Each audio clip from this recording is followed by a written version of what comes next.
Para realizar projetos e protótipos, modelos, de maneira cómoda e rápida são necessários os meios adequados.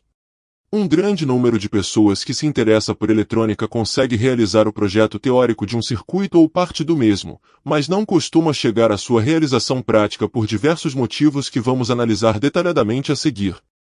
Os componentes. Para poder realizar projetos são necessários componentes, e quantos mais projetos se realizem, mais componentes serão necessários. Quando não estão sendo construídos equipamentos definitivos, é conveniente que a desmontagem seja fácil e rápida para que se possa recuperar de componentes, e é importante que estejam em boas condições. A montagem. O segundo problema é o suporte para realizar a montagem. Há 3 soluções básicas quando se pensa em protótipos: soldar diretamente os componentes entre si, utilizar placa de circuito impresso para protótipos totalmente perfurada, ou empregar uma placa para inserção rápida de componentes. Os 2 primeiros procedimentos obrigam a dessoldagens, e além disso, para mudar componentes é necessário dessoldar para retirar o estanho e voltar a soldar o novo componente.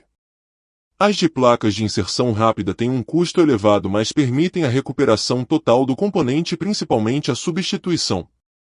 Para substituir um resistor por outro de outro valor, basta puxar os seus terminais e substituí-lo introduzindo outro no seu lugar. Outros componentes são usados com muita frequência, tais como potenciômetros, botões e diodos LED.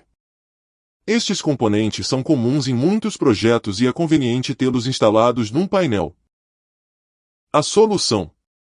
Pensando em todos estes problemas e também no máximo aproveitamento do tempo, criou-se o Laboratório de Eletrônica, que tem 2 partes bem diferenciadas. Por um lado, o laboratório em si, disposto como uma carteira escolar e com um grande número de elementos instalados de maneira permanente, e por outro lado, uma ampla coleção de componentes e de fios para realizar os projetos que vão sendo desenvolvidos a cada semana. O laboratório.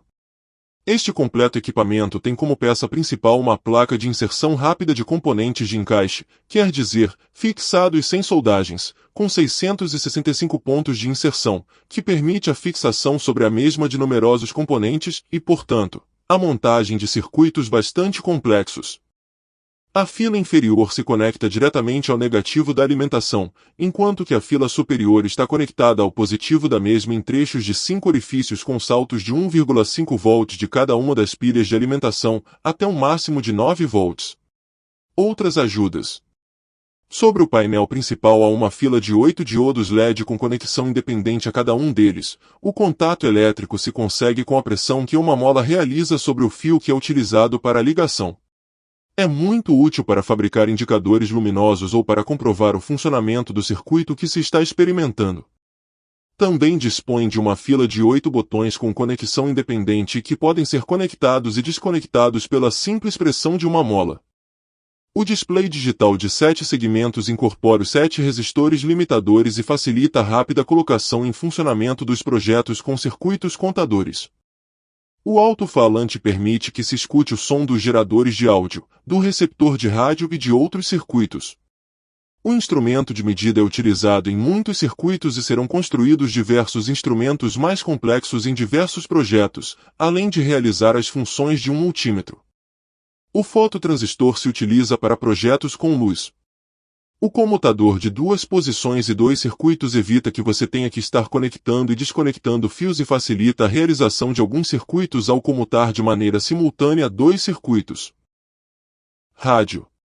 Para a realização de projetos de radiofrequência, dispõe-se de uma bobina de antena para rádio e de um condensador variável, muito difíceis de localizar mesmo nas melhores lojas de equipamentos. Em muitos circuitos se utiliza um potenciômetro.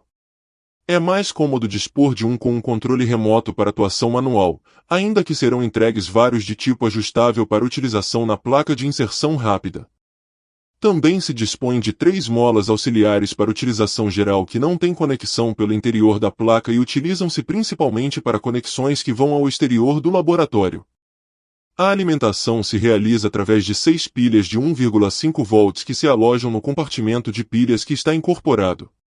Também pode ser alimentado através de um conector de entrada de alimentação para a utilização de um alimentador de uso comum. Instrumentação. Este laboratório é autossuficiente para realizar todos os projetos que se apresentam e muitos outros que com certeza vão passar pela cabeça do leitor. Entretanto, quando se fala de laboratório, nos vêm à mente os grandes laboratórios de eletrônica que dispõem de sofisticados equipamentos de medida que têm um custo elevadíssimo. Pode-se realizar um grande número de projetos sem instrumentação. Mas se dispomos de um pouco de dinheiro e queremos melhorar o laboratório, pode-se adquirir um simples multímetro, e recomendamos um digital, pois atualmente inclusive os modelos mais baratos têm uma ótima qualidade e uma precisão mais que razoável para uma grande quantidade de aplicações. Medem tensões contínuas, correntes contínuas e resistências. Também costumam medir tensões alternadas. E dependendo do modelo, pode medir outros parâmetros tais como corrente alternada, capacidade, frequência e temperatura. Os modelos mais econômicos têm em geral uma precisão de quase 99%. Ferramentas. Para realizar projetos não é necessário dispor de uma grande oficina, mas é recomendável dispor de um mínimo de ferramentas, destas que costumam ser encontradas em qualquer casa para realizar consertos elementares. As ferramentas de alta qualidade têm em geral um custo elevado, mas quando se realizam projetos não é necessário ter ferramentas caras, os modelos mais econômicos são suficientes. A seguir relacionamos algumas ferramentas de uso comum no campo da eletrônica. Alicates de corte. Existem diversos modelos, utilizam-se principalmente para cortar os fios e os terminais dos componentes. Os mais adequados são os modelos especialmente dedicados para este fim. Proporcionam um corte muito fino, mas perdem o corte se são utilizados para cortar arame de aço. A lâmina de corte se danifica com a simples tentativa de cortar um pequeno clipe de escritório. Os alicates para cortar arames duros, fáceis de encontrar nas lojas de ferragens e ferramentas, costumam ser um pouco mais baratos. Alicates de bico reto. São muito úteis tanto para sustentar os componentes como também para dar forma aos terminais dos mesmos. Igual aos anteriores, há uma grande variedade de modelos, qualidade e preços. Chaves de fenda. Os modelos de ponta plana são os mais clássicos, entretanto os equipamentos quase não têm parafusos que sejam retirados com estes utensílios, já que os fabricantes costumam utilizar parafusos cujas cabeças se adaptem melhor às chaves de fenda automáticas. Os mais utilizados são os denominados de cabeça em forma de estrela, entre estes os mais usuais são os Phillips, mas há muitos tipos diferentes. Ultimamente, se utilizam bastante os de cabeça Torx. Alicate descasca-fios.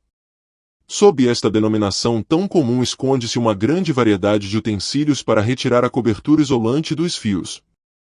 Há quem é muito hábil que utilizam para esta operação um alicate de corte, um canivete ou uma tesoura, mas estes procedimentos não são recomendáveis, pois muitas vezes se deixa o condutor danificado e com o passar do tempo se quebra nesta zona. Há descasca-fios para calibres fixos e reguláveis ao diâmetro do fio com que se trabalha. É necessário ajustá-los bem e voltar a comprovar antes de utilizá-los para evitar danos no fio, uma vez que estes utensílios estão especialmente desenhados para retirar a cobertura isolante sem estragar o fio.